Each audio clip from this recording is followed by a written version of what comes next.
How does this happen? How does a 17-year-old kid, who was invited to a world-class coding competition as a cruel joke, end up walking away with the $1 million grand prize? To understand, you have to go back 2 weeks, to the moment the trap was set. The floors of Aura Innovations were so polished you could see the sky in them. Alistair Sterling, the company's CEO, liked it that way. He believed in reflections, of success, of power, of himself. He strode through the atrium, a gaggle of junior executives trailing him like ducklings.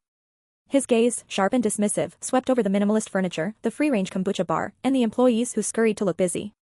His eyes finally landed on a man who, by design, was meant to be invisible, Marcus Hayes, the night shift security guard. Marcus stood perfectly still at his post, a pillar of quiet professionalism in a world of frantic, caffeinated ambition. He'd been with Aura for 10 years, watching it grow from a scrappy startup into a global behemoth. He'd seen employees come and go, celebrating $1 million exits while he was still calculating if he could afford to fix the transmission on his 15-year-old sedan. Sterling, feeling performatively magnanimous, paused in front of him. "Hayes, is it?" he asked, though he knew the man's name perfectly well. "Yes, Mr. Sterling," Marcus replied, his voice even. 10 years you've been with us.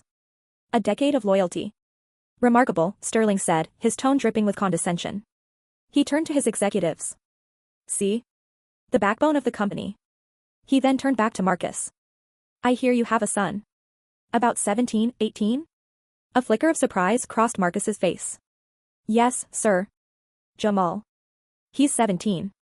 And he's into computers, I'm told." Sterling continued, a smirk playing on his lips.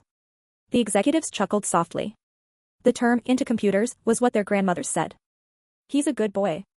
Very smart. Taught himself to code," Marcus said, a hint of pride warming his voice.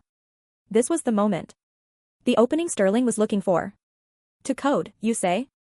Fantastic," he boomed, loud enough for everyone in the atrium to hear. "You know, our annual Innovate the Future competition is in 2 weeks. The brightest minds from MIT, Stanford, Caltech, they all come here to compete for $1 million prize. It's a showcase of elite talent." He leaned in, his voice dropping to a conspiratorial whisper that was still perfectly audible. "As part of our new diversity and outreach initiative, I'd like to personally invite your son, Jamal, to compete. We'll save a spot for him." The air grew thick with unspoken meaning. The executives' smiles were now tight, cruel. It wasn't an invitation, it was a public spectacle. It was a joke. The security guard's son, the self-taught kid from the inner city, would be thrown to the wolves, the Ivy League prodigies. It would be a funny anecdote for Sterling to tell at his next board meeting, a story about his own benevolence and the comical gap between the elite and the common man. Marcus Hayes felt a hot spike of anger, but he swallowed it. He had a son to raise and a job to keep. He saw the mockery in Sterling's eyes, but he simply nodded. "Thank you, Mr. Sterling. I'll let him know." "Excellent. We'll be thrilled to have him," Sterling said, clapping his hands together before sweeping away, his entourage in tow. That night, Marcus sat down with Jamal in their small, meticulously clean apartment. The sounds of the city, sirens, music, life filtered through the open window. He relayed the CEO's offer. Jamal, a lanky teenager with eyes that seemed to absorb everything, listened without expression. He was used to being underestimated. At school, teachers often overlooked him, mistaking his quiet nature for a lack of engagement. Online, however, he was a different person. Under the pseudonym Nix, he was a respected contributor to several major open-source projects. He had written patches for software used by millions, and debated complex algorithmic theories with senior engineers from Google and Apple who had no idea they were talking to a 17-year-old on a sputtering, second-hand laptop in a cramped bedroom. He understood Sterling's invitation perfectly. It was a dagger wrapped in a gift box. "You don't have to do it, son," Marcus said, his voice heavy. "I know what he was doing. He was making fun of us." Jamal looked at his father's worn hands, the hands that had worked double shifts, that had fixed every broken thing in their apartment, that had held him when he was sick. He looked at the pride in his father's tired eyes. And then he looked at the invitation for what it was, a door. It was a door that was meant to be slammed in his face, but it was open, just a crack. "I'll do it," Jamal said, his voice quiet but firm. "You sure?" "Yeah," Jamal said, a flicker of fire in his eyes. "I'm sure. But I'm not doing it for him. I'm doing it for me." For the next 2 weeks, Jamal lived in a world of pure code. He slept for 4 hours a night, his dreams filled with cascading lines of Python and C++. He wasn't just practicing, he was perfecting his secret weapon. For the past year, he had been working on a personal project, a theoretical problem that fascinated him, a novel data compression and analysis algorithm. Standard algorithms process data, his aim to understand its intent, to find the patterns within the chaos more elegantly and efficiently than anything that existed. He called it the Janus algorithm, after the two-faced Roman god who could see the past and the future. It was ambitious, probably impossible, but it was his. The day of the Innovate the Future competition arrived. Marcus drove Jamal to the Aura Innovations campus, the same place he went to work every night. But today, they entered through the front doors as guests. The Aura Dome, a massive auditorium converted into a tech battleground, was buzzing with energy. Teams of students, clad in university hoodies, were setting up banks of glowing monitors and high-end gaming chairs. They shouted jargon at each other, their confidence radiating. Jamal found his assigned station. It was a small, bare table with a single monitor and a power strip. He pulled out his dented laptop and plugged it in. A team from Stanford next to him, with a setup that looked like a NASA command center, glanced over, saw his simple rig, and shared a dismissive laugh. Jamal felt a knot of anxiety tighten in his stomach. He was an imposter. A joke. Alistair Sterling took the stage, bathed in a spotlight. "Welcome, innovators. Welcome, future leaders," he began. He spoke of disruption, of paradigms, of changing the world. Then, his eyes scanned the crowd and found Jamal. "This year, we are prouder than ever to foster talent from all walks of life," he said, a saccharine smile on his face. "We believe that genius can be found anywhere, and we've opened our doors to prove it. We have teams from the most prestigious institutions, and we also have local talent eager to make their mark. Let's give all our competitors a warm welcome." The applause was polite. Jamal felt hundreds of eyes on him. He felt the weight of their pity, their amusement. He wanted to disappear. He looked to the back of the auditorium and saw his father standing there, in his civilian clothes, watching him with an unreadable expression. Marcus gave him a slow, single nod. "I see you. I believe in you." The competition began. The challenge was announced on the massive screen, the Urban Echo Project. The competitors were given a petabyte of raw, chaotic data collected from a simulated smart city, traffic flow, energy consumption, public transit, weather patterns, social media sentiment, and 1,000 other variables. The task, build a predictive model that could anticipate a citywide cascading failure, like a blackout causing traffic gridlock and overwhelming emergency services, 30 minutes before it happened. The winning model would be judged on 3 metrics: accuracy, speed, and computational efficiency. It was a monster of a problem, designed to chew through processing power. It was a brute force challenge. For the first 4 hours of the 8-hour competition, Jamal felt like he was drowning. The other teams were a flurry of activity. Their names and progress bars began to populate the live leaderboard. MIT Sentinels, Stanford AI Collective, Caltech Quantum. Jamal's name, J. Hayes, was nowhere to be seen. He hadn't even started modeling. He was just cleaning the data. The sheer volume was overwhelming his old laptop, which was running hot enough to fry an egg. The commentators, streaming the event live, had already written him off. "And of course, we have the wildcard entry," Jamal Hayes, one said. A great opportunity for the young man to get some exposure, but he seems to be struggling to even get out of the starting gate. Sterling, schmoozing with venture capitalists in the VIP lounge, glanced at the leaderboard and chuckled. "See? Great PR," he said to a colleague. "The kid gets a story to tell, and we look like saints." Jamal closed his eyes. He blocked out the noise, the condescending commentary, the whirring of his laptop's overworked fan. He thought of his father standing at his post, night after night, the picture of dignity in the face of invisibility. He thought of Sterling's smug face. The anxiety in his stomach was replaced by a cold, hard resolve. They think this is about power, he thought. It's not. It's about elegance. He deleted the standard machine learning libraries he had initially loaded. They were too clumsy, too brutish for this. He opened a blank file and began to code from scratch. He started building a framework around his Janus algorithm. The other teams were throwing armies of virtual machines at the data. Jamal was teaching his program to listen to it. His algorithm didn't just process the data points, it analyzed the relationships between them, compressing the noise and amplifying the faint signals that preceded a crisis. It was looking for the whispers before the scream. The hours ticked by. 6 hours in, Jamal's name was still absent from the leaderboard. His father, still standing at the back, never took his eyes off his son. He didn't understand the code, but he understood the focus, the determination.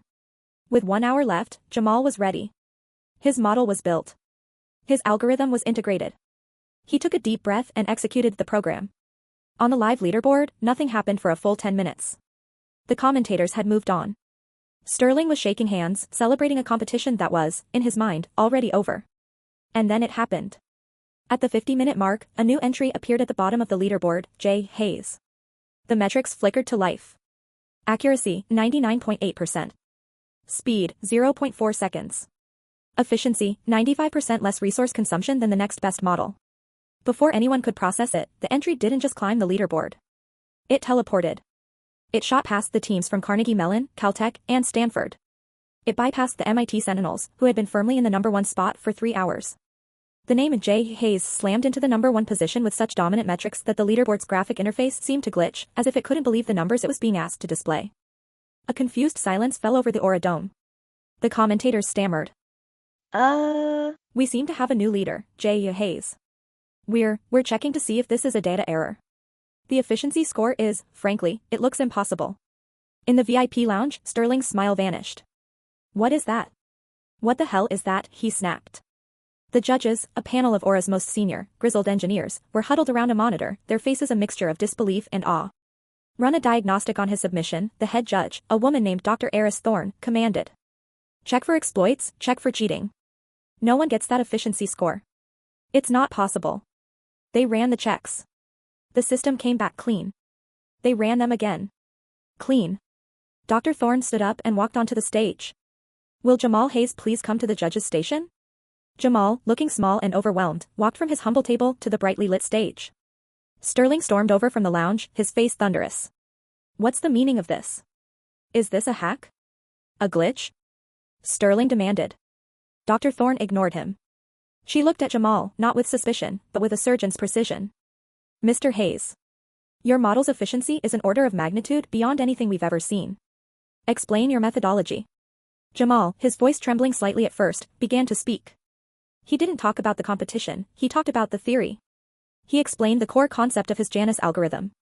He talked about predictive data compression and intent-based analysis. He wasn't reciting, he was teaching. The jargon and complex concepts flowed from him, not with arrogance, but with the pure, unadulterated passion of a true creator. The judges listened, their expressions shifting from skepticism to fascination, and finally, to profound respect. They weren't listening to a student, they were listening to a peer.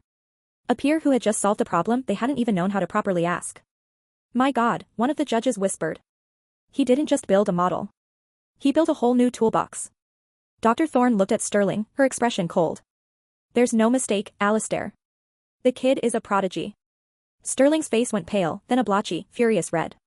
He looked at Jamal, this quiet boy, the son of the man he saw as part of the furniture, and saw the architect of his own public humiliation. The final 10 minutes of the competition ticked away. No one came close to Jamal's score. The clock hit 0. Dr. Thorne walked to the center of the stage, a microphone in her hand. The auditorium was dead silent. Every year, we ask competitors to solve a difficult problem, she began, her voice ringing with authority. But this year, one competitor didn't just solve the problem. He redefined the parameters of what we thought was possible. She paused, letting the weight of her words settle. With an accuracy of 99.8% and a computational efficiency that has frankly left our entire engineering department in awe, the winner of the 2025 Innovate the Future competition, and the $1 million grand prize, is Jamal Hayes. Confetti cannons erupted. The crowd, stunned, slowly rose to its feet in a wave of applause. Jamal stood frozen for a moment, the roar of the crowd a distant hum. He looked past the lights, past the cameras, to the back of the room. He saw his father, Marcus, tears streaming down his face, a look of absolute, unshakable pride. Jamal was handed the giant, cartoonish check. He held it in his hands, the number $1 million, feeling like a word from a foreign language. He was prompted to say a few words. He stepped up to the microphone, his heart pounding. He looked at the check, then at the crowd. He didn't look at Alistair Sterling, who stood by the side of the stage, a statue of impotent fury. I want to thank my dad, Jamal said, his voice clear and steady. He's worked the night shift here for 10 years. He taught me that you don't need a fancy title to have dignity. He taught me that hard work is its own reward, and that you should never, ever let anyone else tell you what you're worth. He didn't need to say anything more. Everyone in the room understood. Jamal walked off the stage, past the reporters now clamoring for his attention, past the stunned executives, past the humiliated CEO. He walked straight to his father. Marcus wrapped his son in a hug, and for a moment, they were the only two people in the universe. Let's go home, son, Marcus whispered. Together, the security guard and his millionaire son walked out of the gleaming atrium of Aura Innovations, leaving the noise and the confetti and the shattered arrogance of Alistair Sterling behind in the polished floors, a reflection of a future he never saw coming. A story like that is a reminder that talent doesn't care about your zip code, your background, or what other people think of you. It only cares about your passion and your hard work. If this story inspired you, please hit that like button and don't forget to subscribe for more incredible stories you won't find anywhere else. Let us know in the comments, what's the best underdog story you've ever seen?